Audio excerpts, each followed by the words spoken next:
दादा संदीप क्षीरसागरांबरोबर चर्चा झाली काय? अरे तुम्ही ना इतके वेडे आहात. मी राज्याचा उपमुख्यमंत्री आहे. तो विरोधी पक्षाचा जरी आमदार असला तर त्याच्या शहरामध्ये 21 दिवस पाणी नाही प्यायला. ते सांगायला आला की दादा त्याच्यात काहीतरी मार्ग काढा. मी त्या जिल्ह्याचा पालकमंत्री आहे. आता पालकमंत्री असल्यानंतर लोकप्रतिनिधी येणार ना, भेटणार ना. आम्ही पण विरोधी पक्षात असताना चंद्रकांत दादा पाटील पालकमंत्री होते, मी जायचो, भेटायचो. तुम्ही असं काहीतरी एक भाऊ निर्माण करता, लगेच ब्रेकिंग न्यूज हे भेटायला.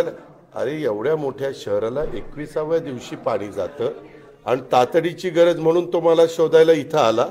आणि आम्ही जेवत असताना त्यांनी मला सांगितलं आणि मी तिथं आता फोन केलेला आहे. मार्ग काढायचा प्रयत्न माझा चाललेला आहे.